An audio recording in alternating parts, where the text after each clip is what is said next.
Hey Scotty, what's happening with Superman? Scotty, what's happening with the Lexan? Scotty, what's happening with Turbo Taxi? Okay, on this episode of Carnage, we're going to answer all those questions.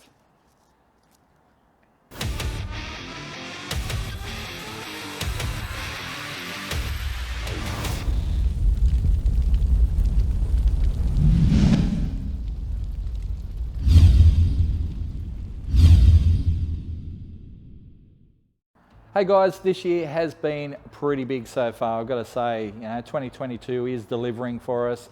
The last couple of years, not so much. But now that everyone's decided to not care about the spicy cough anymore, we can get out there and do things, and it's been great. We've raced at least 4 Carnage cars this year. So what did we race? We raced Superman, the Trollbo, Dad's Ute, and the MX-5, and done well with all of them. So Superman went 12.75. The Trollbo went 10.45. Dad's Ute went 13.9, which doesn't sound great in that respect. However, it showed the potential of that car, and we've got some stuff coming up on that, which we'll talk about soon. And then obviously MX-5 went 9.6. I mean, how good was that, But every time we post a video, someone always asks about another project car. What's happening with Turbo Taxi? What's happening with Superman? What's happening with the Lexan? So we're going to reveal all that right now, work out or tell you where we are with all the projects, because we keep having to answer these questions all the time, and I figure let's just do a video on it. Let's talk about where we are. Also, I wanted to talk about the fact that we have just passed 150,000 subscribers. We did a little video on that. Of course, no one watched it. But anyway, over half of you haven't subscribed, and it costs nothing. Click the subscribe button, please, because it helps us. It helps us, in that if the channel is bigger, YouTube recognizes that and gives us more coverage, and also with a bigger channel, we get more sponsorship or whatever, and we can deliver the projects that you want. So at the moment, we're doing okay, but with more subscribers, we can do so much more. So click the subscribe button, all right? It doesn't cost anything. Just do it, please. Anyway, let's move on to the cars. Obviously, the big question at the moment is what is happening with the Lexan? And you see it up there on the hoist. You see a table full of parts. And yes, there are a lot of parts here, but there are not all the parts, unfortunately. So I dropped the heads off to Gerardo at G4 Solutions yesterday, basically. We still haven't got the camshafts. Fortunately, Gerardo has a pair of cams there. We have already paid for a set of cams that are coming into the country. Gerardo has a set of cams that we can use in the meantime, and we'll just reimburse him with our cams. And so the heads are getting recode, fully set up with the cams, and so they'll be ready to go onto the motor, which we have Cometic gaskets, we have head studs, we have pretty much all the stuff. We have a sump that's still in the parts cleaner. The engine is, almost ready to put back together once we get a few of those parts. And talking about the Lexan, we also have this.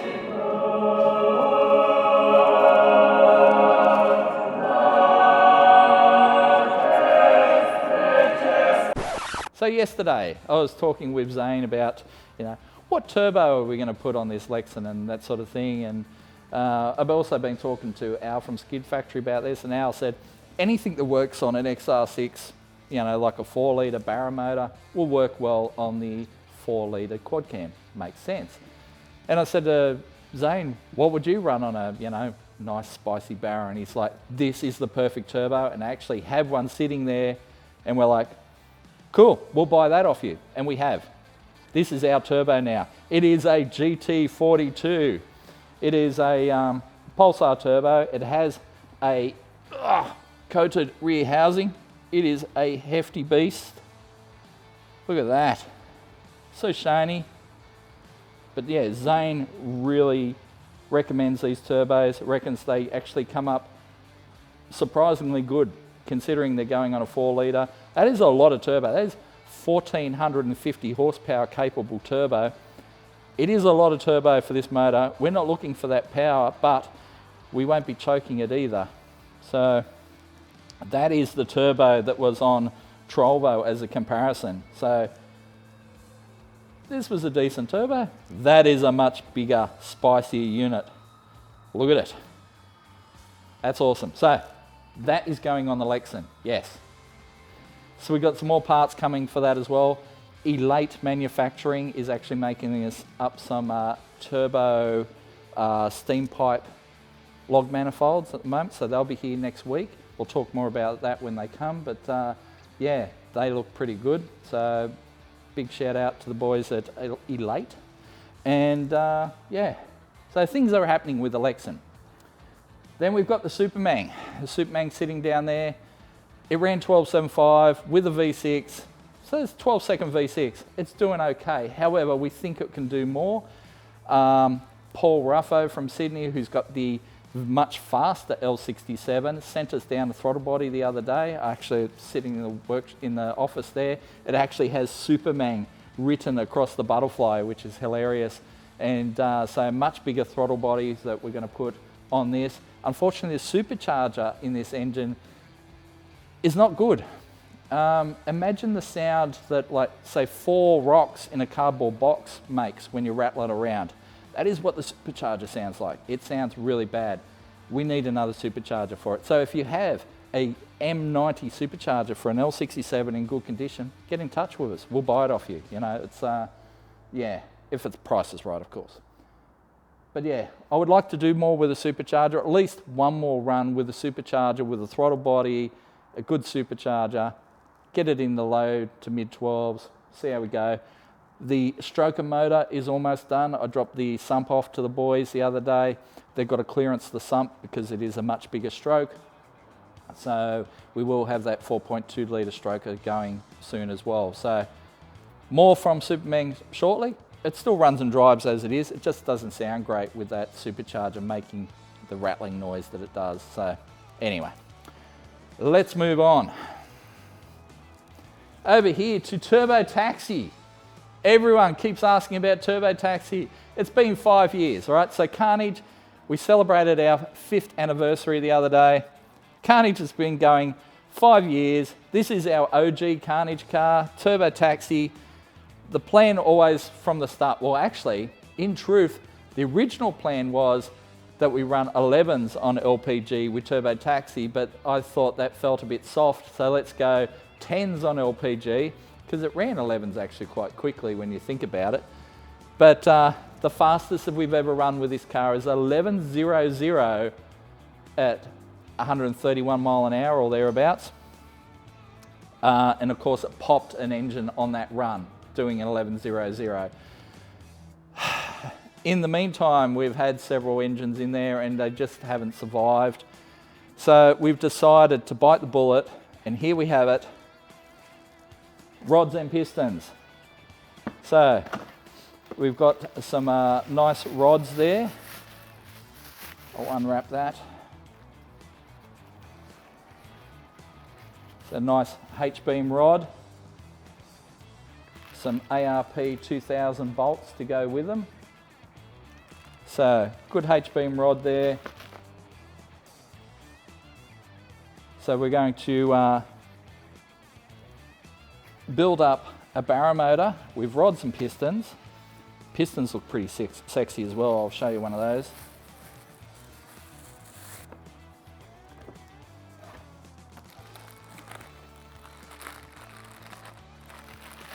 So there's a very nice JE piston there, coated skirts, very sexy, and of course forged, as you would expect. So having these rods and pistons doesn't make it bulletproof, but it gives us a safety margin that doesn't exist right now. So at the moment, we've been pushing stock rods and pistons to the limit, especially with LPG. LPG is a very finicky fuel to tune, and it has, you know, with the stock rods and pistons, there is absolutely no safety margin. The thing coughs, it destroys a ringland. Simple as that. And LPG is, like I said, hard to tune. If it was on E85, it'd be no problem. This thing would be in the 10s. No worries at all. E85, is simple. LPG is not simple. If it was simple, everyone would be doing it. No one is doing it, except us, because we're idiots. But anyway, so I'm going to deliver a block off to get machined this week, and we're going to do rods and pistons. I'll probably do the build because people were reluctant to put the engine together for Turbo Taxi because it is LPG, and if something goes wrong and the engine dies, they will be at fault. So it's going to be on me to put this thing together. So be it. You've seen me put engines together before. They survive. You know, I kind of do know what I'm doing, but I would prefer someone else to build it for that level. However, it is what it is. Scotty will put it together. We'll get it in there, and we will run 10s this year. I promise it will go 10s this year. So, Turbo Taxi is coming back.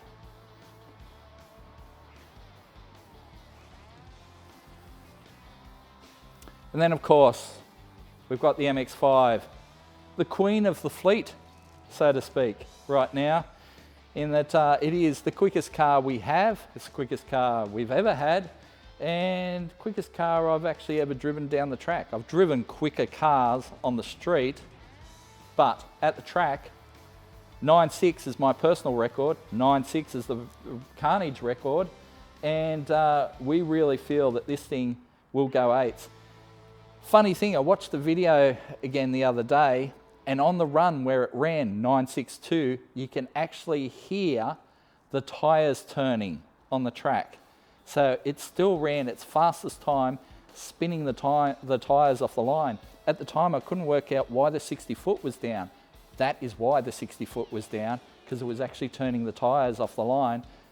60 foot was slower, yet the car ran faster, you know, so it has more in it.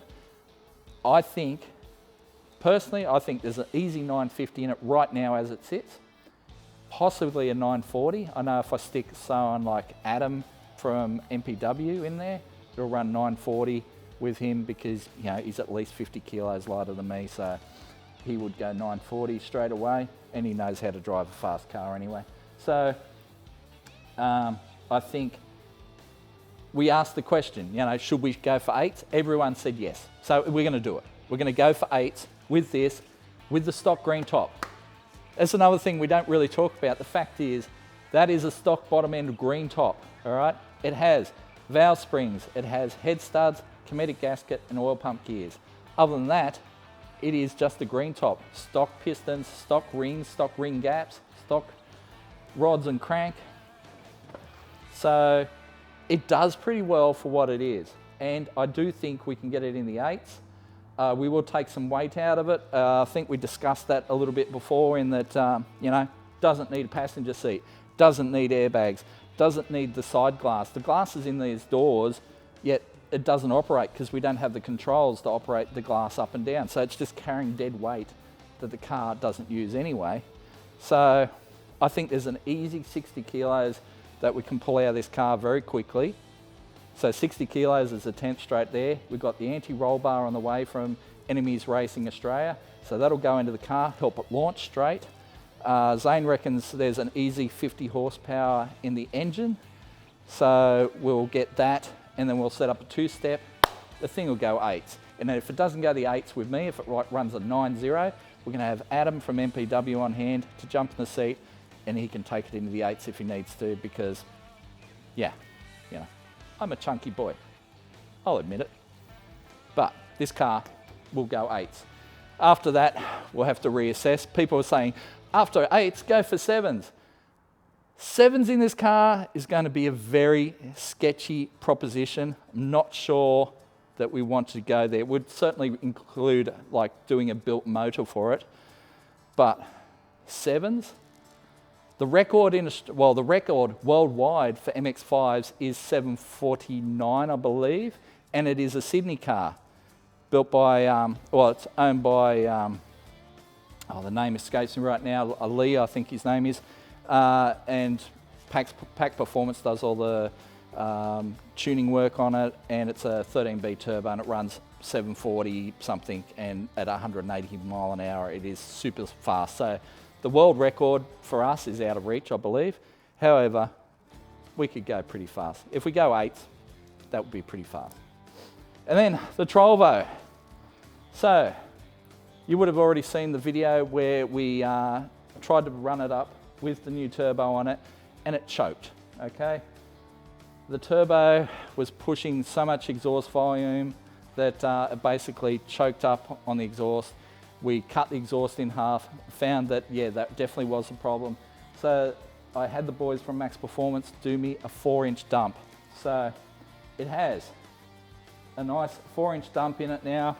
It's all been wrapped, so to try and keep heat out of hoses and stuff like that. And it goes through to the diff basically. So rather than the exhaust going all the way through to the bumper as it used to, you know, with the little pea shooter, the fake exhaust, now it just goes to the diff, dumps at the diff, 4-inch single system, 1 muffler. It is loud and chunky. You can really hear the cams now. So this will go back to the dyno next week and we will see how much power this thing makes. But the difference between exhaust and no exhaust was massive. So yeah, we'll make some serious power with this thing, take it to the track, run 9s, and then we'll work out what the future is for Trovo. But yeah, the potential's there, I've got to say. We'll probably even do a video where we run Trovo and the Mazda head to head, you know. We'll see who drives each car, but yeah, I think there's a good match to be had right there. So we've raced a fair few of these cars this year. One car we haven't raced this year is the Burnouts. It's sitting here collecting dust. People keep saying we should do more non-drag racing videos. I'd love to do that if people watch them. When we do a non-drag racing video, people don't watch it. Anyway, what I might do with the Barina before the year is up is throw a little gas on it, take it to the track and run it down the drag strip because people like watching it go down drag strips. The car ran 15.2 way back with super hard, the original tyres that came with the car. Now it actually has some, you know, they're a little bit old now, but it certainly has some softer, sportier rubber on it now. And I think naturally aspirated would go 14s as it sits, but let's throw a little giggle gas in it. See if it goes 13, something like that. Could be a fun video. Won't cost much to do. And yeah, after that we'll work out what we do with the car because we're starting to run out of room, and yes, we need to flick some stuff, especially if it's not performing in terms of views and content. So if we have to get rid of the Barina, so be it. But let's have some fun with it first, see how we go. So that's most of the cars here in the workshop. Of course, we have Mr. Dodgy down the back. I would like to race every car in the workshop by the end of the year. So that means I'd like to get Mr. Dodgy's big block back together by the time the year is up. Will that happen? I'm not 100% sure, but I'll try. I actually do have a 361 cube big block at home that I could possibly put in it. It's a low compression deal, so maybe I could do that with a turbo. I don't know. Things to think about. Certainly wouldn't cost us a lot of money. Could be fun. And then obviously Broads' Tirana, well, that's his problem. Anyway, Broads is going to get that done. The boys have plans. They're trying to put things together right now. There's an engine getting built for it. They're doing a 9-inch. It's got a Borg Warner at the moment, so they're going to do a 9-inch for it. I think they're doing a glide as well. So it's going to be Harrop supercharged, Holden 5 litre with a 9-inch and a glide. And the car has already gone 11.3, and so it'll go 10s, 9s, whatever, when they can actually put the power down. So yeah, that's the future of Broads' Tirana. It's kind of, yeah, collecting dust at the moment, but it is what it is. And of course, Dad's Ute is coming back to the workshop very shortly, so I can prepare it for Mopar Sunday, the big road trip. It's going in for Rego next week, so we'll get Rego on it. I'm doing a diff for it. I've got a centre over here right now. So from RTS and VPW, I have one of their True Grip centres. I'll just pop this out of the box. Ugh. So, I'm going to do an LSD style center. It's a very sexy bit of gear. That's going to go into the diff with 3 7 gears. I'm going to get Luke from Mobile Diff Repairs to put that together for us. So we'll do that, and then we'll cruise it up to Queensland and hopefully run 12s. That's kind of my plan. So I think that covers just about everything in the Carnage workshop and what our plans are for the rest of the year. So there's a lot to do. The place is a little bit of a mess. I've got to do a bit of cleanup. We need to get a new toolbox, so because we've got tools on benches everywhere and I need to collate it all into a nice big toolbox. So we'll probably go down to Hare and Forbes, pick ourselves up a nice big toolbox just to fill it with all our various tools and keep them all in one spot. But yeah, you'll see all that on future episodes of Carnage.